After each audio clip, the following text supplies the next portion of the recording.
భారత రాజ్యాంగ రచన జరిగి భారత రాజ్యాంగం అమల్లో వచ్చినటువంటి తేదీని గణతంత్ర దినోత్సవంగా ఘనమైనటువంటి జాతీయ పండుగలు నిర్వహిస్తాం. ఒకటి స్వాతంత్ర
కమాండర్ రక్షించడానికి మన కలెక్టర్ గారు ప్రత్యేకంగా ఏర్పాటు చేసినటువంటి ఆ వాహనంపై ఎక్కుచున్నారు.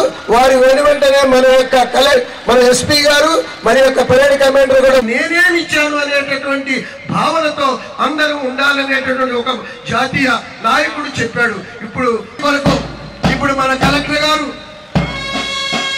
మొదటి కంటింజెంట్ ఇన్ఛార్జ్ వైఎస్ఆర్కే ప్రసాద్ గారు రెండవ ఏఆర్ కంటింజెంట్ ని సమీక్షిస్తున్నారు. వైవి శివప్రసాద్ ఆర్ఎస్ఐ రెండో కంటింజెంట్, మూడవ AR contingent civil contingent Prem Kumar SI గారు దీక్ష. నెక్స్ట్ కంటింజెంట్ హోంగార్డ్ కంటింజెంట్ దగ్గరికి నెక్స్ట్ కంటింజెంట్ హోంగార్డ్ కంటింజెంట్ పరేడ్ని సమీక్షించి మన యొక్క ముఖ్య అతిథి శ్రీయుతులు ఇచ్చేయించున్నారు.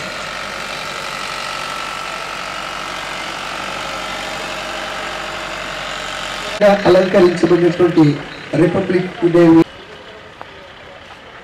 श्रीमान रिपब्लिक डे परेड मान से गुजरने की आज्ञा प्रदान करें।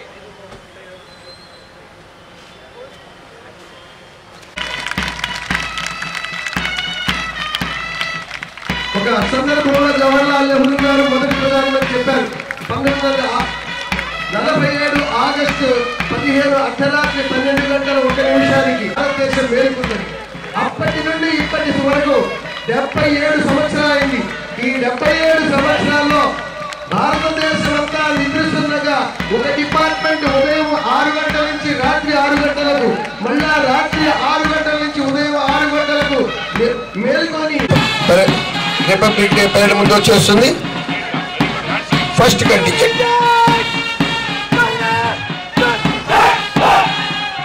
Second contingent incharge MV Sivaprasad RSI republic parade ముందుకు వస్తుంది. Prem Kumar SI. Fourth contingent women PC contingent Firoz Fatima SI Deeksha. Fifth contingent Samba Naik SI వారి యొక్క కాంప్లైంట్ చేస్తున్నారు. ప్రథమ స్థానంలో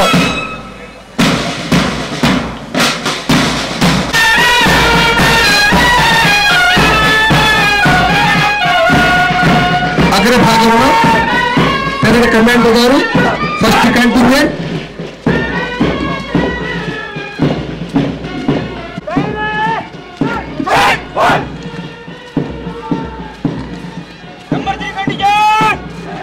థర్డ్ కంటింజెంట్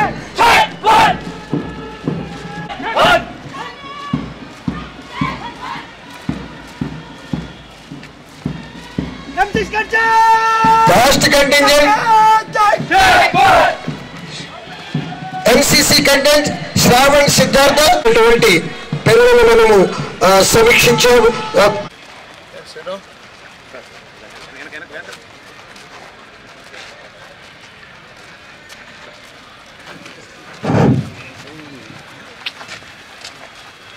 ఒంగోలు పార్లమెంటు సభ్యులు వారు మన పెరడికి ఇచ్చేసి ఉన్నారు. రిపబ్లిక్ డే కార్యక్రమాలకి వారికి హార్దికమైనటువంటి స్వాగతాన్ని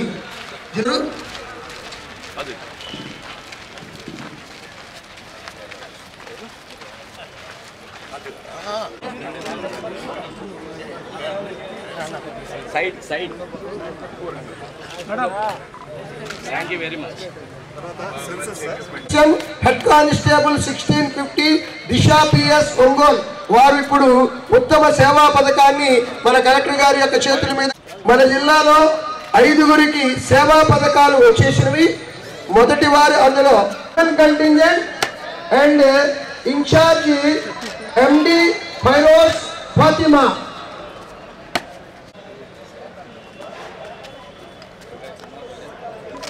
మేడం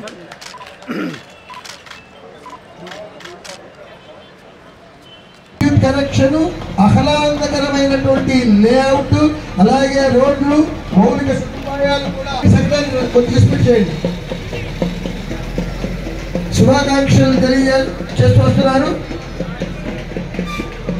లేఅవుట్ సచివాలయ 2020లో ఇక ఏర్పాటు చేస్తున్న ఆ మారినవి అనేటటువంటి వాటిని మనకు చూపిస్తున్నారు. కుల మతాలకు అతీతంగా జాతీయ గ్రామీణ పథకం ద్వారా చేయాలనేటువంటి ఉద్దేశంతో ఈ యొక్క సంవత్సరంలో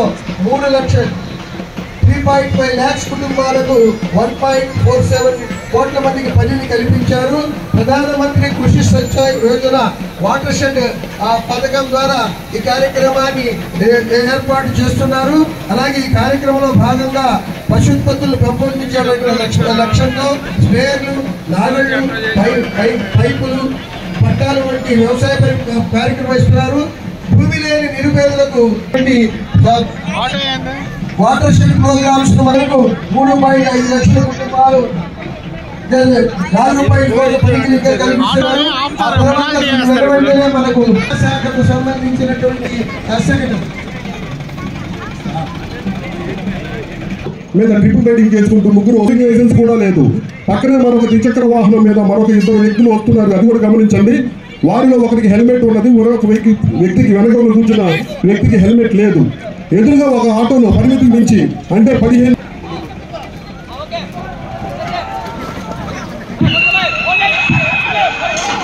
అయ్యయ్యో చూడండి, దుర్దృష్టవశాత్తు 3 వాహనాలు కూడా ఢీకొనడం జరిగింది. అందులో వారు ప్రమాదానికి గురైనారు. ప్రమాద ధాటికి వారి యొక్క శరీరాలు చెల్లాచెదరుగా విసిరివేయబడి వారి శరీరాలు నుంచి రక్తం స్రవిస్తున్నది. ఆ పక్కనే రహదారి వెంబడి వెళ్తున్న వ్యక్తి తన వంతు బాధ్యతగా తక్షణమే 108 అంబులెన్స్ కి ఫోన్ చేయడం జరిగింది. 108 అంబులెన్స్ వారు మరియు 100 పోలీసు వారు వచ్చే లోపు ఆ వ్యక్తి తన వంతు బాధ్యతగా ప్రారంభించినారు. ఆ వ్యక్తి ఒక గుడ్ సమారిటేరియన్ గా మరియు సామాజిక బాధ్యతతో ప్రాణప్రదాతగా వ్యవహరించినారు. చూడండి, వెంటనే 108 అంబులెన్స్ వారు మరియు పోలీసు వారు యాక్సిడెంట్ స్పాట్ కి రావడం జరిగింది. ప్రమాద బాధితులను తక్షణమే వారి యొక్క అంబులెన్స్ లో హాస్పిటల్ కి తీసుకువెళ్ళడం జరిగింది. ఇది అంతా కూడా ప్రమాదం జరిగిన దగ్గర నుంచి 1 గంట లోపు కనుక ఖచ్చితంగా బాధ్యతతో ఈ విధంగా మనం ప్రవర్తించగలిగితే మొదటి గంటని గోల్డెన్ అవర్ గా వ్యవహరిస్తాము. ఆ గోల్డెన్ అవర్ లో మనం ఎంత త్వరగా రియాక్ట్ అవుతామో అంత ఎక్కువగా జిల్లా తుడి ఓటర్లు జాబితా ప్రచురించుంటే జరిగింది. ఇంకను అర్హత కలిగిన వారు ఓటర్లుగాను నమోదు చేసుకునవచ్చును. ఇది నిరంతర ప్రక్రియ. జిల్లాలోని కొత్తగా ఓటర్ హక్కు పొంది యువ ఓటర్సు మరియు ఇతర ఓటర్సు తమ అమూల్యమైన ఓటు హక్కుని రానున్న ఎలక్షన్కి తప్పకుండా వినియోగించవలసిందిగా కోరుతున్నాను.